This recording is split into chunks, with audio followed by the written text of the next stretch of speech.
When he was a youngster, his dream was to build.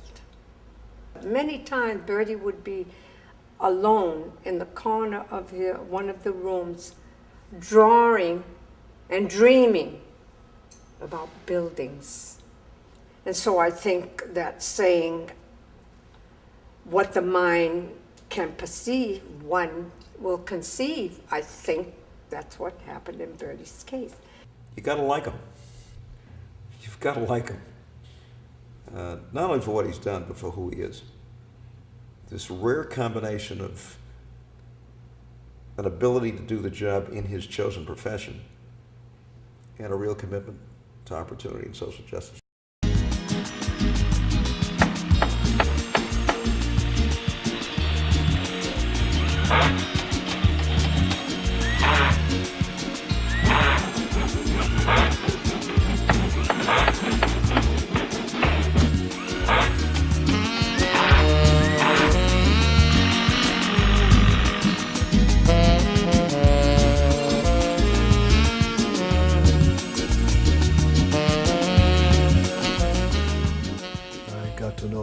Cruz as he started his upward climb on the ladder of leadership in this community.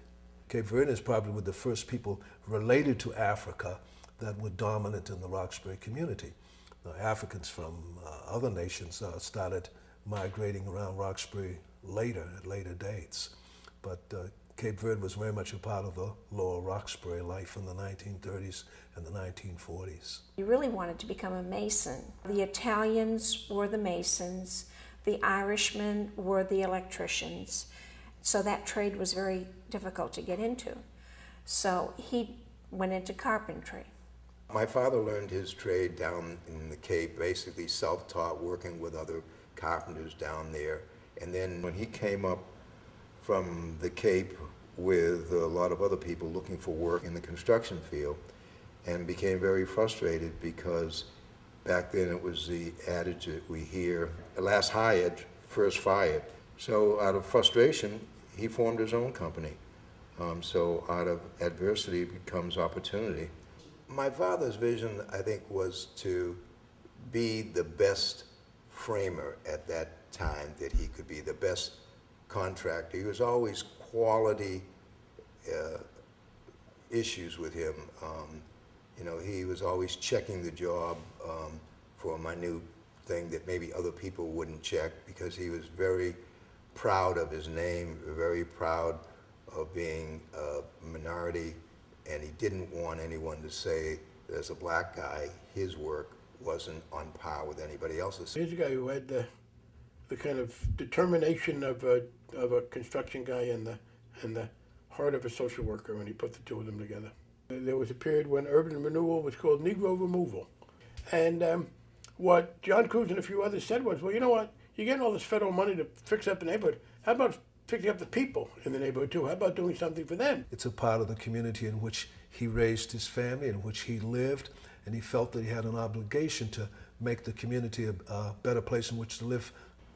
He was driven to be a businessman, to be a builder, to be a developer. He had tremendous foresight, so much so that he brought his son, John III, into the business with him as a partner. And when I saw the two of them together, I knew that this was a formidable father-son team. Certainly when I was governor, a great many of the projects we did in not just Roxbury and Dorchester, but around town, especially on the housing side, were done by Cruz, and done well. I think the turning point for us was the advent of affirmative action, in particular Mass Housing Finance Agency sponsored classes about development geared towards the minority community. Our first big break on the construction side came the result of almost that same program, because it was a black builder, Dennis Blackett, a black developer at that time, who wanted to try his best to use a black contractor. And that was it, providing a performance and payment bond, sort of put legitimacy behind the company and some strength. Our first development project, which was Taurus at Fountain Hill. And after that, you know, there was really no going back to where we were before. We were on a pattern of growth after that. So it was John B. Cruz Construction, and then after that we formed Cruz Development Corp. And then sometime after that, we formed the management company. So we had 3 companies now.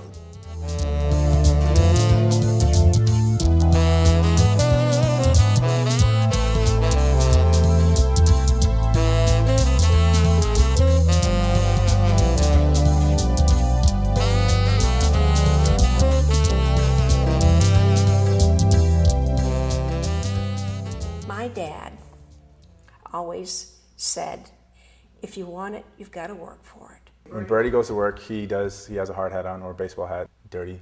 As soon as he gets there, he's very focused and detailed. Yeah, there's nothing that goes by. He catches everything. He would walk by a job site and the guys would be talking. And he'd say, are you on your lunch or your break? And they'd say, no. He'd say, well, then stop talking and go back to work. You're on my time.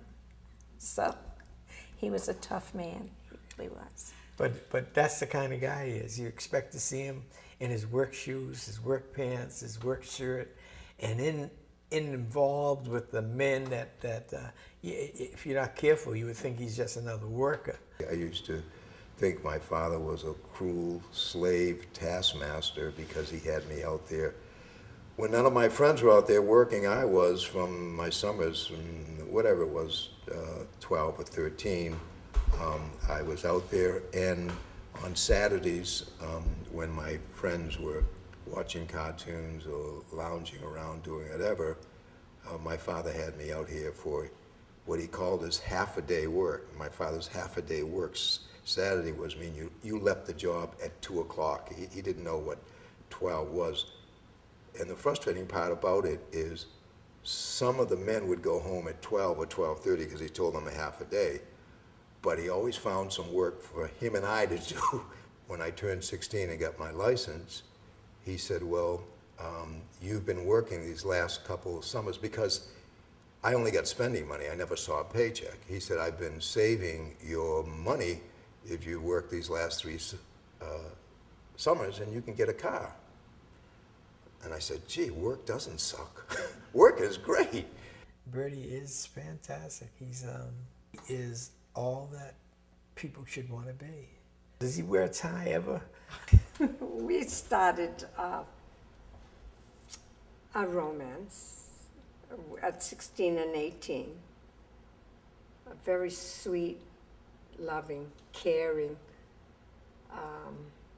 romance. Then when I became a widow 45 years later, I came back to Bertie.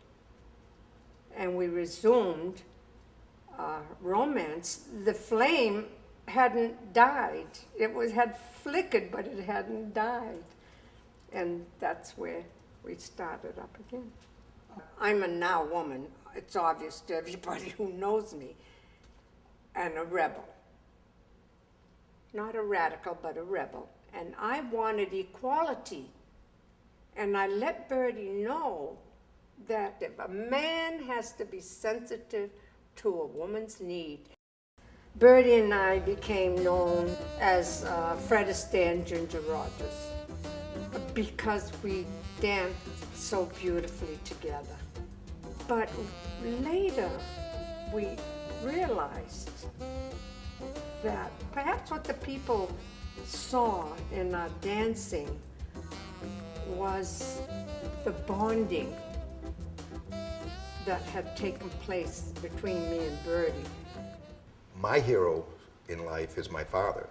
The scholarship that we're setting up is really to attribute and to pay honor and homage to a great man who never looked for credit for any of the things he did, and still wouldn't now. This isn't his idea. It's my idea because I think a person of that great quality and character should be recognized. The legacy to me means that someone who has the integrity, somebody who has the willingness to pull themselves up and say, I can do it, will be able to do it because they will have help. This gives hope in this day and age with all immigrant people that America is a place where you are welcome, and America is a place where, if determined, you can be successful.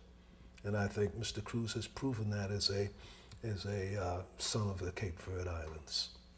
Having a scholarship endowed in his name at a first-rate public institution, which does so much to institutionalize what he had to kind of pioneer in terms of getting ahead, and an institution provided over by a very distinguished Cape Verdean educator. It was just a perfect coming together. I think that this is one of the most important parts of community life, is the house that you live in, and John Cruz represents the house that you live in.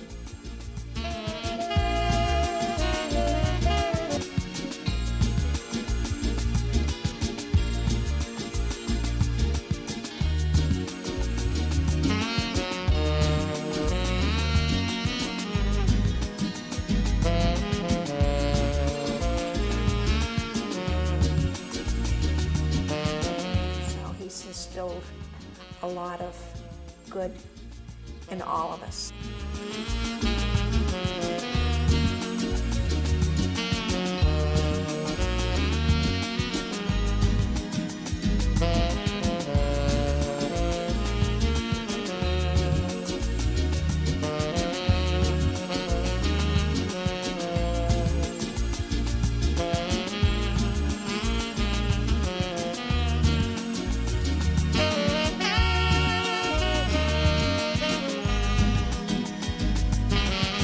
If you have to do it,